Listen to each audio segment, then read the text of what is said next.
Hey, what's going on, y'all? So in this video, I'm going to be going over how to accurately get A2P verified. And what I mean by accurately, I mean the first go around so you don't waste time, especially if you're trying to launch a client. The A2P verification process goes under manual review, so it typically takes a couple days to get going. So this could subsequently be a massive bottleneck for your marketing efforts or you actually launching one of your clients. If you continue to fail the A2P application and you have to continue to resubmit, it can be super tedious. So what I'm going to be going over today is how to get ATP verified the first go around. Now we're specifically going to be referring to everything within GoHighLevel here. So this is just kind of to show an account that is already ATP verified. And as someone that's done a ton of ATP verification, seeing this green message saying you're ATP compliant is often like a little bit of a dopamine hit. It's like, let's fucking go. We got past this BS. Let's move on and actually get to launching, right? Now, if you are getting HTTP verified, the things that you personally are going to need is an address in the country.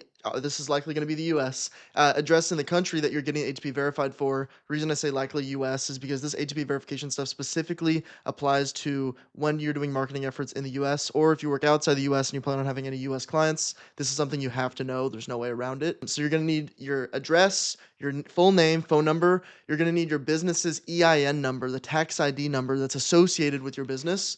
And these are just some basic groundwork things. You're also going to need a website in order to submit, just to prove that you actually have like a legitimate business, right? And now once you have all that set up, literally you're just going to go through and click start registration. I'm not going to walk through those minute details because it's very straightforward. You explain what your business is about, you explain your role, or if you're doing this on behalf of a client, which I constantly do, all you have to do is specify they're the CEO and you literally just fill out their details. So usually as far as like a scope of procedure of what I'm doing when I onboard a new client is I request all this information up front. And actually I even have them, like I have a whole walkthrough document where I get them to purchase the phone number beforehand because it requires them to put up their ID. So this way they don't have to send me their ID and they can just get that part done, phone number purchased, give me the information I need, and I can turn around and do the A2P verification part. Now, once you have the basic setup as far as all the business information, we are going to need to create a use case description, a couple sample messages, and then a few explanations behind what we're going to be doing with the user data, right?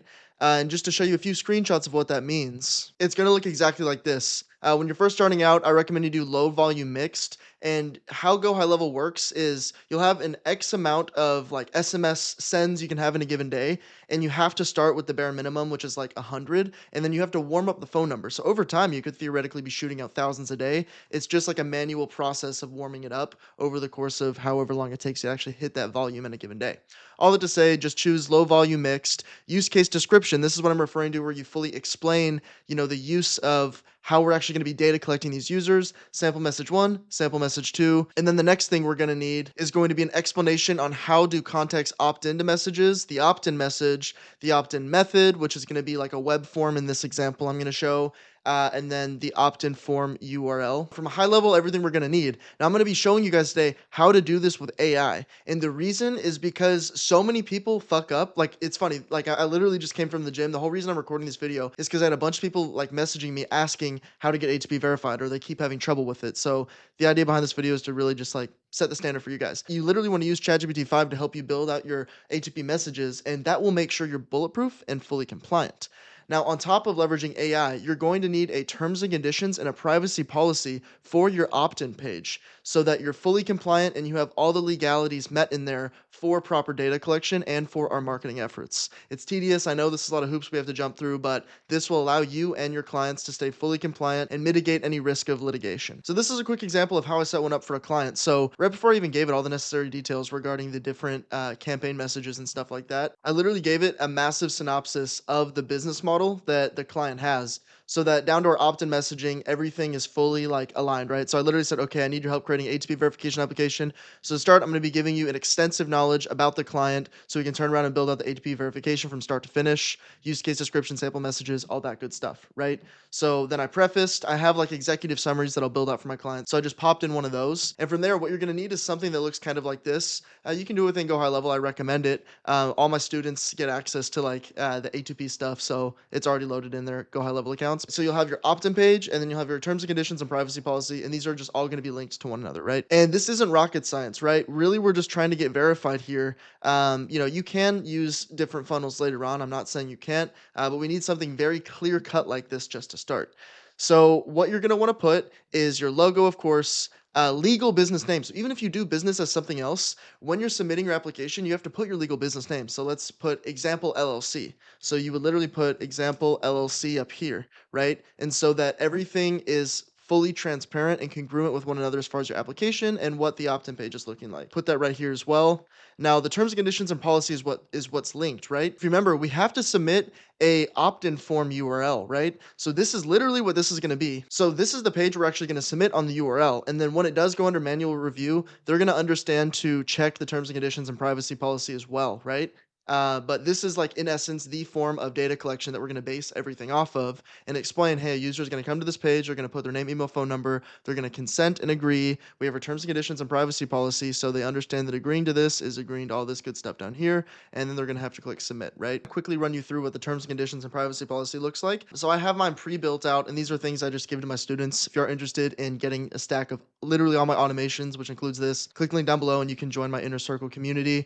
We've got over 30 guys in there right now, all running AI marketing agencies. So if you're looking for a network, tap in. Anyways, so this is kind of what a terms and conditions will look like. And essentially, it's just a bunch of legalities to jump through hoops, right? What I'll do is I'll copy this entire page and then I'll feed it to AI as well and be like, hey, this is my terms and conditions page. And then same with the privacy policy. Hey, this is my privacy policy. Because again, we want our AI that we're building this A2P verification application with to understand the entire scope of it, so there's no margin for error. Because AI is fully trained on like what A2P compliance is. So same thing here. We have our entire privacy policy.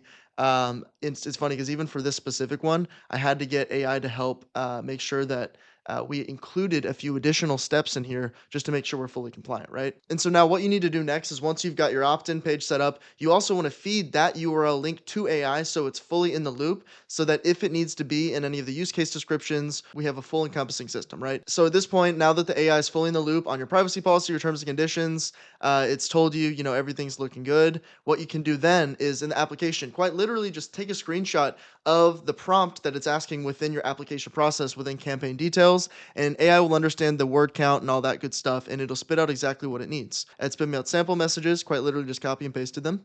And then after, on the next page of the application, I said, okay, cool. Now I need to go through how contacts opt-in message, opt-in method, form URL, and it spit out this exact stuff that I literally copied in verbatim for this client, right? We're already approved. So we're on to the campaign approval process now. So it's just a waiting game. So you can see for this client, this is the Infinite Banker, that same client. So we already got them approved, literally using this exact methodology. And now we're just pending the campaign status approval.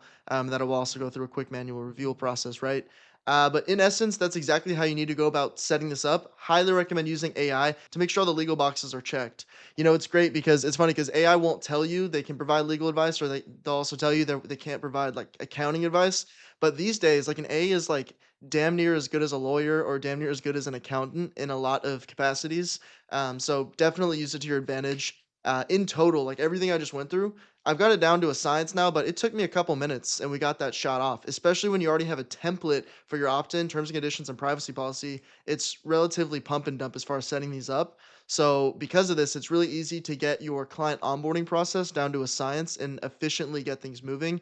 A2P verification is something I usually like to do on day one just because it can be time consuming. And the last thing you want is for like an approval process that you cannot control to bottleneck you from launching your client. But yeah, guys, I hope you found some value in this. If you do want access to that opt-in form, terms, conditions, privacy policy, again, just click the link down below. You can get access to all my automation stack, and we also do live weekly calls. And more importantly, you get access to a valuable network of fellow AI entrepreneurs that are in the thick of it. So if you're looking for a network to grow with and learn from and actually make it to the next level, go and tap in. And on that note, I'll see y'all in the next video.